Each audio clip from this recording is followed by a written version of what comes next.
नहीं होगा, ऐसे नहीं होगा।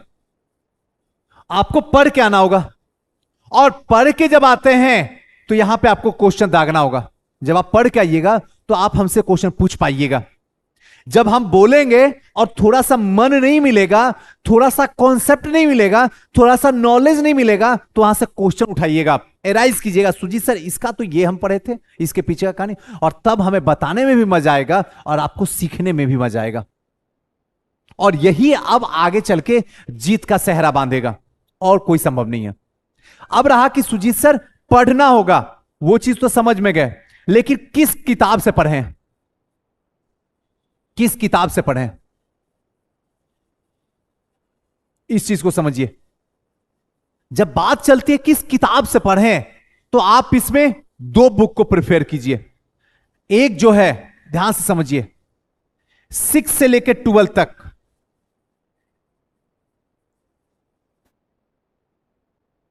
NCERT पढ़ जाइए, और जब 9 में आइएगा, 9 से 12 तक, तो सीरियस हो जाइएगा। कोई दिक्कत? पक्का? यहां से यहां बिना पढ़े हुए रिजल्ट नहीं होने वाला, लाख जतन कर लीजिए। सुजीत सर क्या, दुनिया का कोई टीचर आपको सिलेक्शन नहीं दिलवा सकता। पैसा भी जाएगा, वक्त भी जाएगा, रिजल्ट भी हाथ नहीं लगेगा। कड़वी है लेकिन सच है। एक जो दूसरी बुक बोले, ये तो पहली बुक हुआ, दूसरी बुक, जो दूसरी बुक है वो है एडवांस बुक।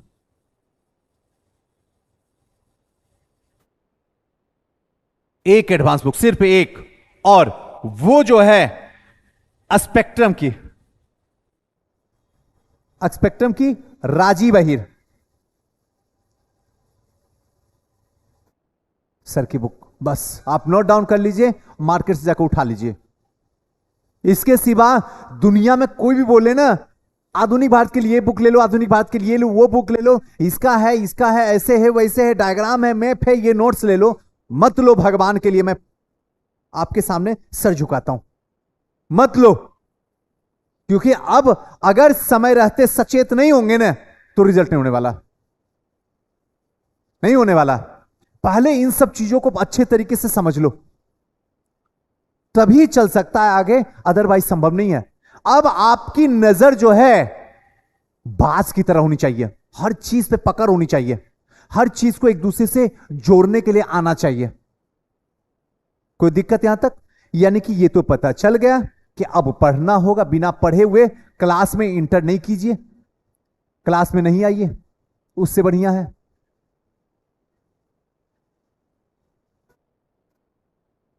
अब रहा कि सुजीत सर जो पढ़ना होगा वो कौन सी बुक से पढ़ना होगा। दो बुक आधुनिक भारत के लिए, एक एनसीईआरटी की और दूसरा एडवांस बुक में स्पेक्ट्रम की राजीव अहिर सर की बुक।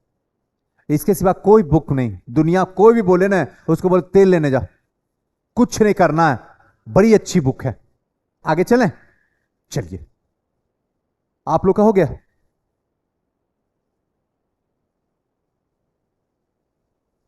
चलिए, ये लिख लीजिए एनसीईआरटी और ये एडवांस बुक में स्पेक्ट्रम की। चलिए, ये तो हुआ कुछ ऐसी बातें जो आपको समझना होगा, जानना होगा।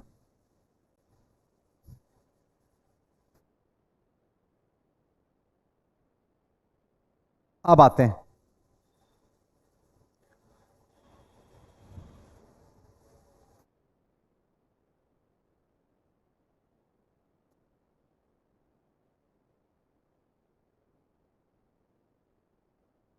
इतिहास कैसे पढ़ें।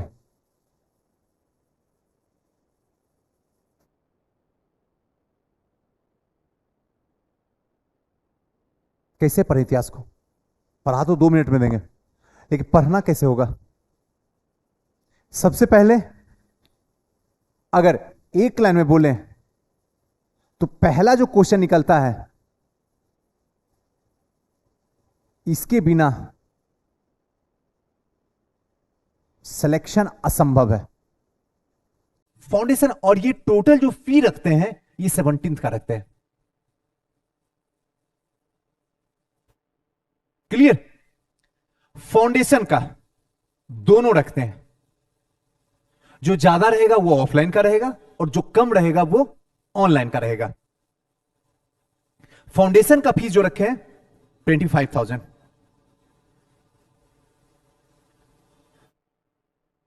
ऑनलाइन में 15,000।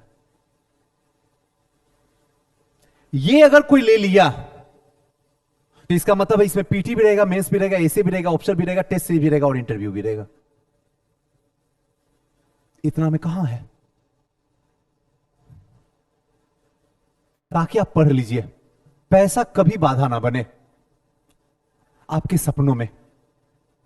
अब इससे कम क्या करें? आते हैं पीटी। पीटी में अगर ऑफलाइन की बात करें तो 2100 रुपया, ऑनलाइन की बात करें तो 1,001 रुपया। मेंस की बात करें, थोड़ा कलर बदला जाए यहां पे ना, मेंस की बात करें तो ऑफलाइन में 5,000 और ऑनलाइन में 2,500। एसी की बात करें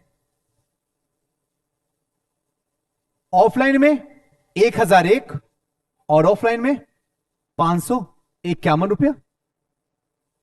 ऑप्शनल की बात करें ऑफलाइन में 1,001 और ऑफलाइन में 551 रुपया। टेस्ट सीरीज जो रहेगा वो डिसाइड बाद में करेंगे, लास्ट टाइम में, अभी रख देते, वो भी सबसे कम रहेगा, टेंशन लेने का जरूरत नहीं है। और बात रहा इंटरव्यू का, तो इंटरव्यू फ्री। यही है हमारा फीस और इसी पे आपका जो ड्रीम्स है कोशिश किया जाएगा वहां तक आपको ले जाया जाए। यही है, इसी को लोग कहते हैं कि पता नहीं कितना लूटते हैं बच्चों को आप। इसको भी अगर लूटना कहते हैं तो फिर लूटना को क्या कहते हैं? ऑनलाइन ऑफलाइन दोनों का फीस है। अब भी अगर कोई नहीं पढ़े तो मैं नहीं कुछ कर सकता हूं, मेरे बस में कुछ भी नहीं है, इससे ज्यादा कर भी नहीं कर सकता हूं कुछ भी। चले आगे बेटा, चलिए आप स्क्रीनशॉट ले लीजिए, क्योंकि फिर वही बात बोलिएगा आप हमको, सुजीत सर आप ये बोले थे, ऐसे बोले थे, वैसे बोले थे। और ये जो रहेगा ये सिर्फ दुर्गा पूजा से पहले तक का फीस रहेगा, ये भी बताना जरूरी है। बस दुर्गा पूजा से पहले, दुर्गा पूजा के बाद इसमें क्या होगा मुझे भी पता नहीं है। उसके बाद आप नहीं बोलिएगा कि सुजीत सर यहां पे बोले, नहीं होगा, ऐसे नहीं होगा। आपको पढ़ के आना होगा और पढ़ के जब आते हैं तो यहां पे आपको क्वेश्चन दागना होगा। जब आप पढ़ के आइएगा तो आप हमसे क्वेश्चन पूछ पाइएगा। जब हम बोलेंगे और थोड़ा सा मन नहीं मिलेगा, थोड़ा सा कॉन्सेप्ट नहीं मिलेगा, थोड़ा सा नॉलेज नहीं मिलेगा, तो वहां से क्वेश्चन उठाइएगा, आप एराइज कीजिएगा, सुजीत सर इसका तो ये हम पढ़े थे, इसके पीछे का कहानी, और तब हमें बताने में भी मजा आएगा और आपको सीखने में भी मजा आएगा।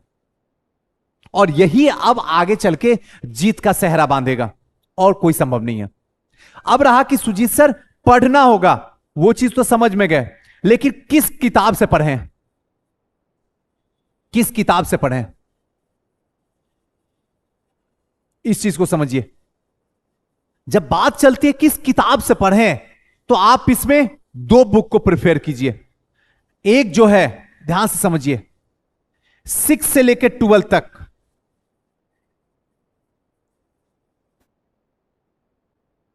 NCERT पढ़ जाइए,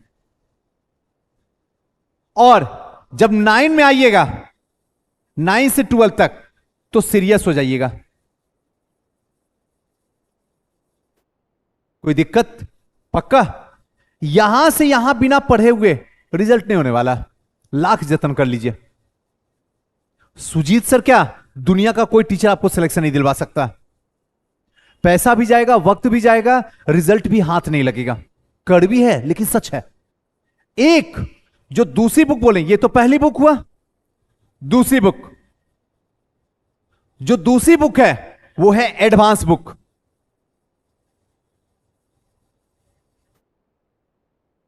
एक एडवांस बुक, सिर्फ एक। और वो जो है स्पेक्ट्रम की, स्पेक्ट्रम की राजीव अहिर सर की बुक। बस आप नोट डाउन कर लीजिए, मार्केट से जाकर उठा लीजिए। इसके सिवा दुनिया में कोई भी बोले ना, आधुनिक भारत के लिए बुक ले लो, आधुनिक भारत के लिए लो, वो बुक ले लो, इसका है, ऐसे है, वैसे है, डायग्राम है, मैप है, ये नोट्स ले लो, मत लो। भगवान के लिए मैं आपके सामने सर झुकाता हूं, मत लो। क्योंकि अब अगर समय रहते सचेत नहीं होंगे ना, तो रिजल्ट नहीं होने वाला, नहीं होने वाला। पहले इन सब चीजों को अच्छे तरीके से समझ लो, तभी चल सकता है आगे, अदरवाइज संभव नहीं है। अब आपकी नजर जो है बाज की तरह होनी चाहिए, हर चीज पे पकड़ होनी चाहिए, हर चीज को एक दूसरे से जोड़ने के लिए आना चाहिए। कोई दिक्कत यहां तक? यानी कि ये तो पता चल गया कि अब पढ़ना होगा। बिना पढ़े हुए क्लास में इंटर नहीं कीजिए, क्लास में नहीं आइए, उससे बढ़िया है।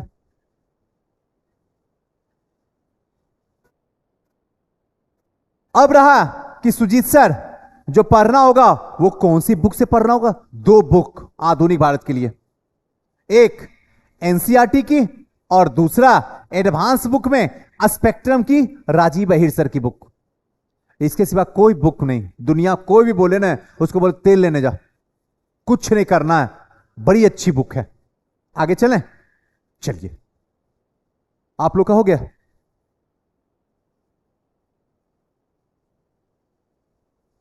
चलिए, ये लिख लीजिए एनसीईआरटी और ये एडवांस बुक में स्पेक्ट्रम की। चलिए, ये तो हुआ कुछ ऐसी बातें जो आपको समझना होगा, जानना होगा।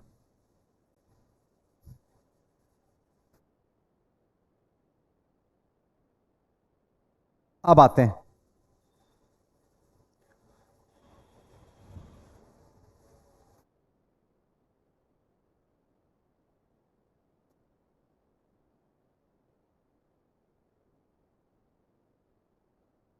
इतिहास कैसे पढ़ें।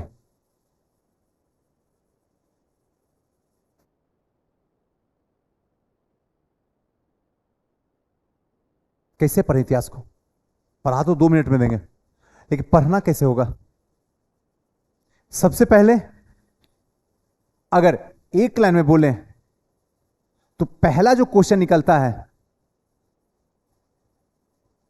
इसके बिना सिलेक्शन असंभव है। समझना जरूरी है, पहले समझ लीजिए।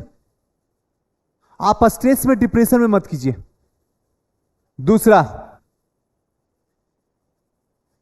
याद नहीं होता,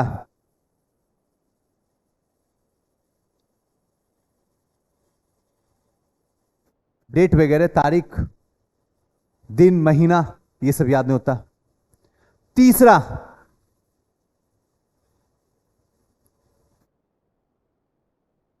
मजा नहीं आता, अगर कहें तो नींद आता इतिहास पढ़ने में।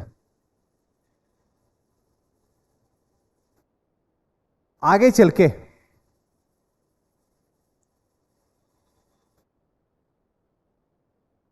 मजबूरी है, पढ़ रहे हैं,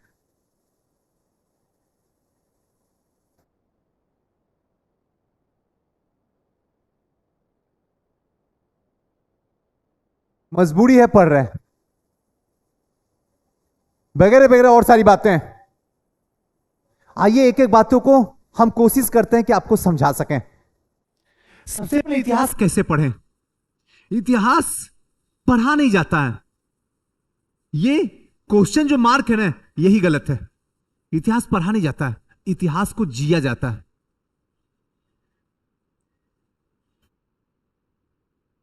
इतिहास जस्ट लाइक आपका बायोग्राफी है।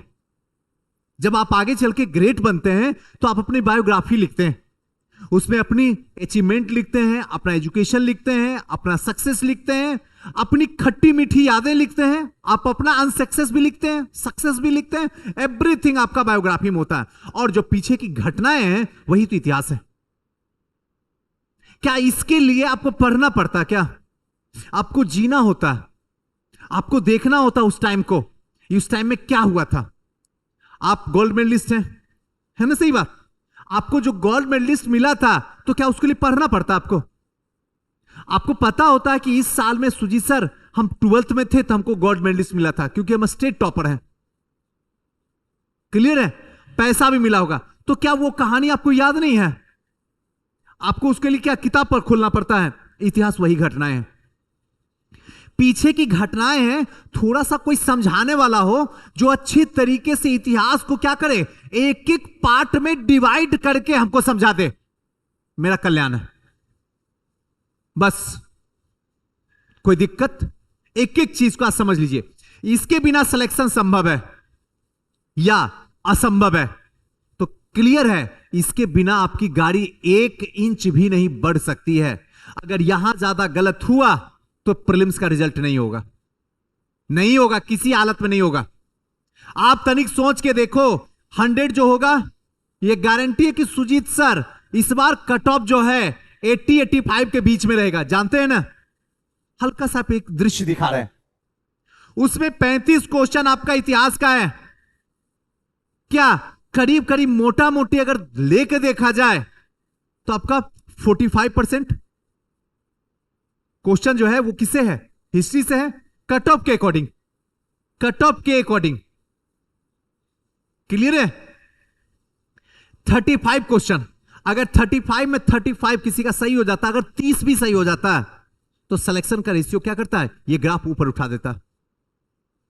और अगर यहां पे इतिहास में उसका 10 गलत होता है, 10 गलत हो जाता है, या कहें तो 10 ही सही हो पाता है, बाकी सब गलत हो जाता है, तब भी रिजल्ट नहीं होगा। यानी अब यह चीज समझ जाइए कि बिना इतिहास जग सूना है, बिना इतिहास आपका सिलेक्शन असंभव है। बिना इतिहास आप बीपीएससी का ख्वाब नहीं देखिए, जाइए घर में सो जाइए, जहां से भी आए हुए हैं। क्या गलत बोल रहा हूं? यही है रियलिटी, क्योंकि ये पहला क्लास है, थोड़ा समझाना जरूरी है आपको। अब थोड़ा और आगे चलते हैं और समझाने का प्रयास करते हैं। यहां याद नहीं होता है। आप याद करते क्यों हो? याद क्यों कर रहे हो? जो याद नहीं होता है, इतिहास याद करने का चीज ही नहीं है। इतिहास जस्ट समझने का चीज है। याद क्या किस चीज का करते हैं? डेट को करते हैं, डेट को ही याद करते हैं ना। आप इतिहास का क्वेश्चन आप लोग देखे ना? क्या गलत बोल रहा हूं? इतिहास का क्वेश्चन देखे, एक भी डेट वाला है? लाइए मेरे सामने 5 साल का क्वेश्चन, लाइए मेरे सामने जिसमें डेट लिखा हो, दूर तक नहीं झलकेगा डेट। बहाना। अगर डेट वाला नहीं है तो इसका मतलब है कि सुजीत सर आप सब मिलकर बोल रहे थे कॉन्सेप्चुअल है, यानी कि कॉन्सेप्ट क्लियर तभी होगा रिजल्ट, अदरवाइज संभव नहीं है। कुछ कुछ जा रहा दिमाग के अंदर, जा रहा है, ऐसे ऐसे कर रहे हैं कि आप बोल रहे हैं मैं सुन रहा हूं, फील हो रहा है अंदर तक जाके, अंदर एहसास करवा रहा, बातें तो सही जा रही है। तो अब यह समय आ गया कि याद वाद वाला का कहानी को त्याग कीजिए, कॉन्सेप्ट को समझना शुरू कर लीजिए। कोई दिक्कत? मजा नहीं आता है, मजा नहीं आता, इसका पीछे सीधा सा एक उद्देश्य है कि आपका जो सपना है ना वो कमजोर है, आप जो डिजर्विंग है ना वो बहुत लो कैटेगरी का है, आपका जो भूख है ना वो मरा हुआ है, इसलिए यहां पे मजा नहीं आ रहा। जिस इंसान को पता हो कि इतिहास बिना जग सुना है वो ये बात लिख सकता है, कभी मजा नहीं आता, कभी बोल भी सकता है, सोचना तो दूर की बात है। कभी संभव है कि वो बोल सकता है? संभव ही नहीं है, ये नहीं संभव है सर। तीसरा, मजबूरी है, पढ़ रहे हैं। अरे वाह, बड़ी मजबूरी है आपकी। अगर मजबूरी है, पढ़ रहे हैं, तो फिर पटना क्यों आए? घर में काम भी करते और घर में क्या करते? वहीं पे अपना काम जो भी है हाथ बटाते बाबूजी के काम में। क्या गलत बोल रहे हैं? आप यहां पे क्यों आए? कि सुजीत सर इधर उधर का जो भी डिस्ट्रक्शन है उन सबको छोड़ के पूरा कंसंट्रेशन जो है हम अपने ड्रीम्स में देंगे, अपने सपनों में देंगे और उसको पूरा करके दिखा देंगे। अगर मजबूरी है तो आप गलत जगह पे हैं, गलत ट्रैक पे हैं, ये कभी मंजिल के पास नहीं ले जाएगी। कोई दिक्कत? पक्का आगे चलें? बस समझते जाइए एक बार, उसके बाद तो शुरू हो ही जाएगा आपका क्लास। 1 मिनट, चलें, आइए।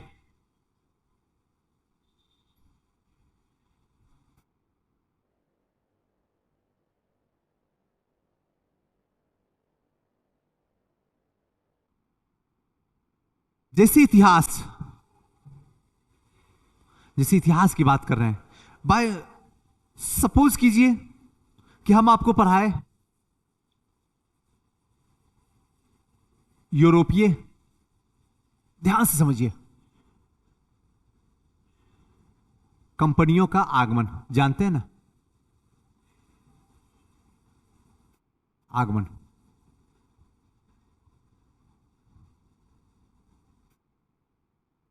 क्लियर है? बस एक बार देखिए, पुर्तगाली, डच, अंग्रेज और फ्रांसीसी, यही है ना, यही कंपनियां आई ना, यही कंपनियां हैं हमारे पास। अब तनिक सोचिए कि ये यूरोपीय कंपनियां भारत क्यों आ रही है?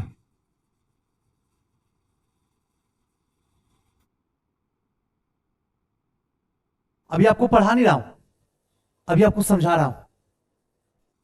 जहां भी आप पढ़ रहे हैं, जिस इंस्टीट्यूट में पढ़ रहे हैं, क्यों पूछिए उससे, पलासी का युद्ध क्यों हुआ? इसका क्या राजनीतिक था, क्या आर्थिक था, क्या सामाजिक था, क्या सांस्कृतिक था, क्या धार्मिक था? इसको समझाइए, इसके पीछे का कहानी क्या था।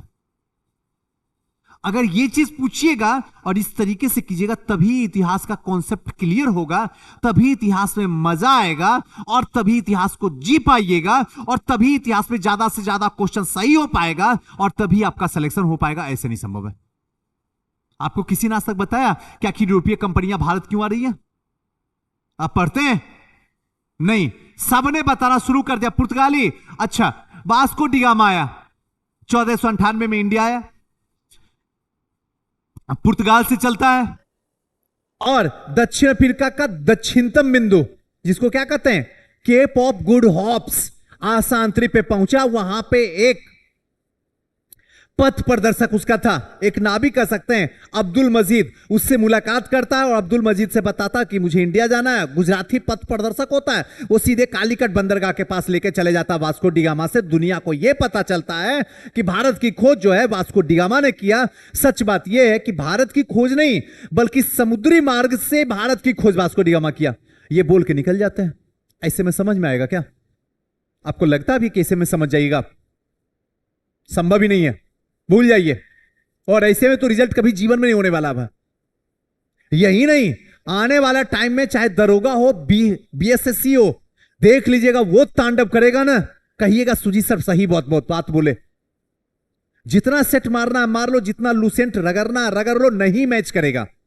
कॉन्सेप्ट नहीं तो रिजल्ट नहीं होगा, चाहे जो करना है कर लो। आप बात समझ रहे हैं ना? चलिए, भारत क्यों आ रही है, पहले इसको समझना होगा। हर एक इंसान को बताना होगा, बच्चों को, आखिर यूरोपीय कंपनियां भारत क्यों आ रही है और एक के बाद एक लगातार इंडिया क्यों आ रही है। पहले पुर्तगाली आ रहे हैं, फिर डच आ रहे हैं, फिर अंग्रेज आ रहे हैं और फिर फ्रांसीसी आ रहे हैं। आखिर इन लोगों का भारत आना क्यों? क्या ऐसी परिस्थिति रह गई है यूरोप में कि सारी कंपनियां जो है भारत आने के लिए इच्छुक है? अब इसको समझना होगा और इसको समझने के लिए मैप का सहारा लेना होगा। जब तक मैप आपकी आंखों के सामने नहीं होगा तब तक संभव नहीं है। क्यों? प्रिंस हेनरी द नेविगेटर, जिन्होंने क्या किया, डायरेक्शन, कौन से डायरेक्शन में जहाज चल रही है उसकी खोज किया। दिशा सूचक यंत्र ने खोज किया। अरे ये तो बता कोई भी देगा, लेकिन आखिर क्यों, कितना इसका इंपोर्टेंस रहा है, पहले ये तो समझिए, अगर वो नहीं होता तो किसी भी हालत में भारत नहीं खोज होता। उससे पहले 1492 में कोलंबस ने अमेरिका को खोज लिया। इसके पीछे भी दिशा सूचक यंत्र का ही हाथ रहा था। इन सब चीजों को नहीं बताएंगे तो कैसे समझिएगा आप? क्यों ऐसी कंडीशन रह गई कि बार्थोलोमू डियाज ने, आपको एक हल्का सा एग्जांपल देके समझा रहा हूं ताकि आपको हर एक टॉपिक को हम लोग ऐसे ही खंगालेंगे, जबरदस्त तरीके से एकदम पोस्टमार्टम कर देंगे, एक एक पार्ट को ब्रेक कर देंगे और फिर से जोड़ के जिंदा खड़ा कर देंगे इतिहास को। और तब इतिहास को जीने में मजा आएगा, सीखने में मजा आएगा, पढ़ने में मजा आएगा। आखिर ऐसा क्या कारण रहा बार्थोलोमू डियाज? कई लोग तो सुने भी होंगे ना। ऐसा क्या कंडीशन रहा कि वो गया, वहां से चला, वास्को डी गामा से पहले चला और केप ऑफ गुड होप्स दक्षिण अफ्रीका के दक्षिणतम बिंदु के पास से लौट के चला था? आखिर क्या वजह है? कोई बताने के लिए तैयार नहीं है। बस point point point point point point, बस काम खत्म। वहां जाओ तो बच्चा को समझ में नहीं आ रहा, भाई हे भगवान बचा ले, मेरे अल्लाह ये क्या हो गया? कुछ नहीं हुआ, डूब जा, तथास्तु। कोई नहीं बचाने वाला है, कोई नहीं बचाने वाला है, क्योंकि हमने ऐसा किया ही नहीं कभी। बात समझ में आ रही ना? अब आते हैं ज्यादा दोस्त, अगर दिल से कहा जाए ये क्लास है, लाइव चल रही है, हमारे अंदर ही है, आपके अंदर भी है। ऐसा मत समझिए कि आपके अंदर नहीं है। 70% दोष हमारे अंदर है, 70%, 30% आपके अंदर है। जब तक ये 70 खत्म ना हो, जब तक ये 30 खत्म ना हो, तब तक सिलेक्शन नहीं होगा। जो करना है करके देख लीजिए। आपको हम 7 बजे बुलाए, हमें भी नींद आती है, हमें भी मजा आता घर में बैठे हुए, नहीं आए कई लोग। क्यों नहीं आए भाई? क्यों नहीं आए? क्योंकि वो उठते ही 8 बजे हैं, उनको अपने सपने से कोई मतलब नहीं है, तेल लेने चल जाए। और यही लोग कल खड़ा होकर मार्केट में बोलेंगे सुजीत सर ने डुबा दिया हमको। कोई फर्क नहीं पड़ता भाई, बोलते रहो, हमारा काम है, हम अपने काम से प्यार करते हैं, हम अपने काम के पक्के इरादे वाले इंसान हैं। जो टाइम दे दिया उस टाइम में एंट्री होगी। सिंपल है, आप आओ ना आओ, चाहे ठंड हो, गर्मी हो, बरसात हो, जा रहा हो, 7 बजे का मतलब 7 बजे, बस 7 बजे का क्लास स्टार्ट रहेगा। आपको 8 बजे आइए, 7:30 में आइए, आके एंट्री कीजिए। टाइम खत्म, आपका एंट्री खत्म। कोई अंदर नहीं करवा सकता मेरे क्लास में आपको। कोई करके देखे तो अंदर आपको। 7:05 के बाद एक भी एंट्री नहीं कर सकता। आ गया है तो बैठे रहो। कई लोग तो जानते भी हैं कि सही बात है, इनके क्लास में टाइम से पहले जाओ, बाकी का मैनेज हो सकता है, इनका कोई संभव नहीं। अब आपको समझ में आ रहा है इतिहास? जा रहा, आप लोग को सबको समझ में आ रहा ना? पक्का? अब थोड़ा सा बातों को घुमाने की कोशिश करते हैं, प्रयास करते हैं, इसको किस तरीके से बताया जाए, समझाया जाए।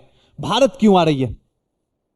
अब ऐसा क्या कंडीशन है कि भारत आ रही? तो इसको जानने के लिए हमको पहले जो है इंग्लैंड का क्या देखना होगा?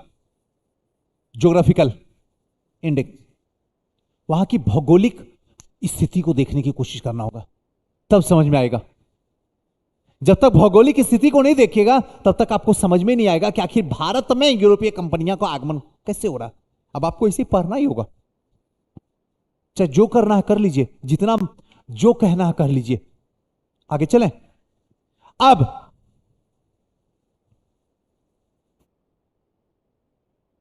ये चीज तो आपको समझ में आ गया अच्छे तरीके से।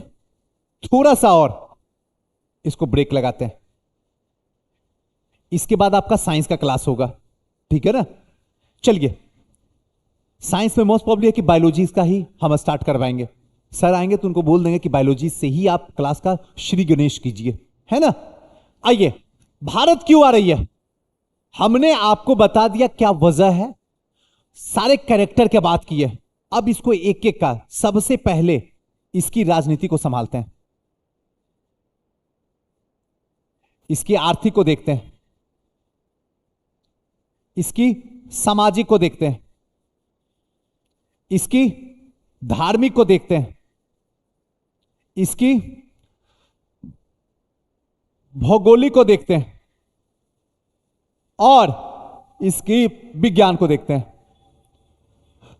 अगर इस सब चीज पे मत लिखा है, कम से कम समझा दे टीचर, इन सब के पीछे यहां की राजनीति कि इंडिया की राजनीति, दोनों को समझाए कि उस समय इंग्लैंड की राजनीति कैसी थी और टाइमिंग कब की हो रही है, 1498।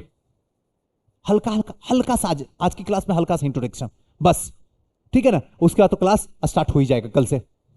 1498, बस हल्का सा ये बस पता हो जाना चाहिए कि इस समय भारत की स्थिति क्या है।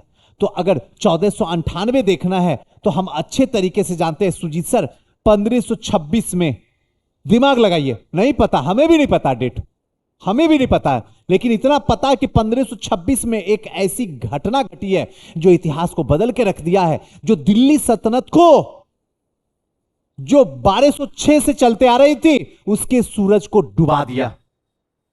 और यही पानीपत का प्रथम युद्ध है जो बाबर और इब्राहिम लोदी के बीच में लड़ा गया है। यहां के बाद दिल्ली सल्तनत का सूरज सदा के लिए डूब जाता है और यहां से मुगल काल का सूरज क्या होता है, निकलना शुरू होता है, यानी मुगल काल शुरुआत हो जाता है। यानी कि इससे पहले 1498 में आ गया, इसका मतलब है यहां राजनीतिक अस्थिरता बनी हुई है जिसका फायदा उठाया जा सकता है बड़े स्तर पर। क्लियर? हल्का हल्का सा। इसकी आर्थिक स्थिति क्या हो सकती है, हमें पता है कि हमारा खूबसूरत देश हिंदुस्तान में, एक चीज तो मानो या ना मानो, हल्की सी मोटिवेशन टाइप से बातें करेंगे आपसे कि यहां की सारी चीजें जो है वो अपने आप में निराली है। जितनी रिसोर्सेज है सब मानो कि प्रकृति ने अपने हाथ से आके हिंदुस्तान में डाल दिया है अपने हाथों से। बाकी ऐसा दुनिया का कोई कंट्री के पास नहीं है, किसी के पास नहीं। ऐसा मत सोचिएगा कि मैं हिंदुस्तान का, इसलिए हिंदुस्तान की चर्चा कर रहा हूं, हिंदुस्तान की खूबसूरती की बात कर रहा हूं, नेचर की बात कर रहा हूं। यहां एक ऐसा देश है जहां का एटमॉस्फेयर जो है वो क्या है, बिल्कुल बराबर है। ठंडा भी आ रहा, गर्मी भी आ रहा, बरसात भी आ रहा, सारा चीज आ रहा। आप जो चीज देखिएगा वो सब कुछ क्या है, व्यवस्थित तरीके से। एक लगता है कि व्यवस्था में प्रकृति ने सब कुछ हमारे हिंदुस्तान में रख दिया, लेकिन कुछ राजनीतिक लोगों की वजह से, कुछ दो कौड़ियों लोगों की वजह से जो है इस हिंदुस्तान की गति को दुर्गति करके रख दिया है। खैर, हम उस पर बात नहीं करने वाले हैं। बाकी हमारे पास इतना नेचुरल रिसोर्सेज है कि दुनिया की सबसे अधिक पॉपुलेशन यानी जनसंख्या होने के बाद भी सुबह शाम हमें भोजन मिल जाता है। ये क्या कम बात है? सोचने वाली बात है ना। थोड़ा सा आर्थिक, हमारे पास में जो है नेचुरल रिसोर्सेज बहुत है। और इंग्लैंड के पास में क्या है, इंग्लैंड के पास में कंपनी है, इंग्लैंड के पास कंपनी है, उसके पास में विज्ञान है, उसको कच्चे माल की जरूरत है, और हमारे पास में कच्चे माल जो है क्या है, अनलिमिटेड है। यहां से एक चीज आपको बताने की कोशिश करूंगा। आज जो आलू आप 10 रुपए केजी खरीदते हैं, 10 रुपए केजी में 1 केजी आलू देता है। एक आलू से एक चिप्स बना लेती है कंपनियां, सिर्फ एक आलू से। एक आलू को लेती है, छील के उसको चिप्स में कन्वर्ट करके पैकेजिंग करके मार्केट में 10 रुपए में छोड़ देती है। आपके 10 बड़े बड़े आलू का कीमत होता है 10 रुपया, वो एक आलू को बना के मैन्युफैक्चरिंग करके वगैरह मार्केट में भेज देती है 10 रुपया में। तो ये जो प्रोसेस कर रही है ये क्या है, विज्ञान है। ये प्रोसेस है उनके पास, लेकिन उनके पास आलू नहीं है, क्योंकि अगर भौगोलिक रूप से देखें तो 3 ओर से समुद्र से घिरा हुआ है। जब 3 ओर से समुद्र से घिरा हुआ है तो जाहिर सी बात है कि यहां की स्थिति क्या है, खराब है। सालों भर ठंड पड़ रही है। अगर सालों भर ठंड पड़ रही है तो ऐसी कंडीशन में यहां पे अन्न का आना थोड़ा सा मुश्किल हो जाता है। अब आप मेरी बात को समझ रहे हैं ना। आप देखिएगा ठंड जब यहां पड़ेगा ना, आप थोड़ा सा केयर कीजिएगा। ऐसे ही सारे टॉपिक को पढ़ाएंगे, मजा आएगा। अगर ठंड आएगा तो आप देखिएगा कि ठंड के समय में चाहे फल का कीमत हो, सब्जी का कीमत हो, सब आसमान छूता है। आप कभी केयर कीजिएगा ठंड में। ठंड में हर जो चीज, गर्मी में आपको इतना मटेरियल खाने पीने का चीज दिखता मार्केट में, अलग बात है पैसा नहीं है, दिख तो जाता है ना। जितना दिखता है गर्मी के दिनों में, ठंड के दिनों में दिखता क्या नहीं। और यहां तो सालों भर ठंड है। जिसकी वजह से क्या होता है, अन्न की कमी हो जाती है। ऐसे कंडीशन में ये लोग क्या करते हैं, नेचुरल रिसोर्सेज की ओर क्या करते हैं, भागते, कच्चा माल की तरफ भागते हैं। और इनका सबसे बेहतरीन जो है मार्ग वो क्या है, भारत है। चलो चलें भारत की ओर, जल्दी भारत की ओर। अभी और सारा बताना, मसाले के बारे में बताना, क्योंकि मसाले के लिए आए व्यापार करने के लिए। आखिर मसाले का व्यापार करने क्यों आए, मसाले का ये उपयोग कहां पे करेंगे, क्यों ऐसी आवश्यकता पड़ जाती कि मसाले का है। तो ये सारी बातों को आपके सामने रखना। इसके साथ साथ सामाजिक, समाज का भी कुछ ना कुछ क्या होता है, योगदान होता है। आपके समाज में भी अगर कोई बाहरी लोग आते हैं आपके घर में रहने के लिए, तो इसमें क्या है, समाज का बहुत बड़ा योगदान होता है, बहुत बड़ा योगदान होता है। समाज बर्बाद भी करता है और समाज क्या करता है, बचाता भी है, संभालता भी है समाज।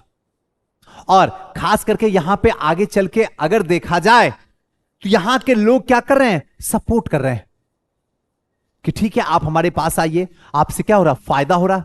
और समाज में एक चीज तो जानते ही हैं, जिससे फायदा होता है उसको क्या किया जाता है, फर्स्ट प्योरिटी में रखा जाता है, उस चीज को देखना। बात रही धर्म की, अगर धर्म की बात रही तो यहां पे एक चीज समझ में इन लोग को आ गया था कि लोग आपस में धर्म के लिए क्या करते हैं, लड़ मर रहे हैं। स्टार्टिंग से ही, मध्यकालीन से ही, स्टार्टिंग से ही समझ में आ गया था कि यहां पे क्या है, धर्म विच्छेद है। और खास करके हिंदू और मुस्लिम का जो है यहां पे क्या हो रहा है, गेम चल रहा है। ये बड़ा अनुकूल जगह है यहां पे निवास करने का, क्योंकि घर में जब लड़ाई चलती है ना तो बीच वाला सबसे ज्यादा फायदा उठाता है। आप कभी अपने घर में देख लीजिएगा, अगर आपके घर में, आपके पर्सनल घर में जब लड़ाई होती है ना तो पड़ोसी बड़ा आनंदित होता है कि नहीं, बड़ा खुश होता है, अच्छा अच्छा चल रहा है, ठीक है बढ़िया, और कुटाई इनको लगे। नहीं, क्लियर है। अब थोड़ा सा आगे चलते हैं। अब इसी तरीके से हम लोग क्या करेंगे, इसको पढ़ेंगे। ये तो मोटा मोटी बातें हुई कि आपका प्रीलिम्स का, आज की क्लास है सारी बातें आपको बताना। आज जब मेंस की क्लास होगी तो मेंस में भी बता देंगे, पूरा सिलेबस का डिस्कशन करवा देंगे ए टू जेड, आपको मजा आएगा मेरे साथ में। इसके साथ साथ जो है आगे चल के फिर ऑप्शनल का क्लास होगा, ऑप्शनल की बात बता देंगे, ऑप्शनल में कैसे कैसे हम लोग पढ़ेंगे। एसे का होगा, एसे की बात बताएंगे, किस तरीके से हम लोग एसे का क्या करेंगे, श्री गणेश करेंगे अच्छे तरीके से। क्लियर है। तो आज हमारी कोशिश रहेगी कि आज तो इंटरव्यू है 67th बीपीएससी प्रीलिम्स का, तो आज तो थोड़ा सा व्यस्त रहेंगे। आज मेंस की क्लास के बाद क्लास नहीं होगी। ये जो है सिलसिला बस जब तक है 67 का मेंस, 20 तारीख तक इन लोग का जो है इंटरव्यू है 67 वाले का। तो थोड़ा सा इसके बीच में जो है ना, हर एक दिन के बाद एक दिन जो है थोड़ा सा डिस्टर्ब रहता है, क्योंकि एक दिन के बाद एक दिन जो है मॉक इंटरव्यू होता, ज्यादा संख्या में लोग हैं। 2 बजे शुरू होगा मॉक, कम से कम 8 बजेगा, कम से कम 8 बजेगा, देखिएगा। तो थोड़ा सा ऐसे कंडीशन में एक दिन में थोड़ा सा आपको ब्रेक लगाएंगे, इसलिए घबराइएगा नहीं ऑनलाइन वाले कि सुजीत सर हमको जो है वीडियो नहीं मिल रहा। आप ऐसा मत घबराइएगा, जो भी डाउट होगा नंबर आपको पता ही है,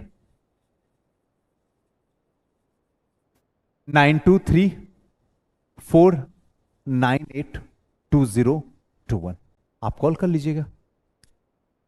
क्लियर, कोई दिक्कत, कोई समस्या? तो आज की क्लास को यहीं पे विराम दे देते हैं। सारी बातें आपको बता दिया, अब आज के बाद आप ऐसा ही करना शुरू कर दीजिएगा।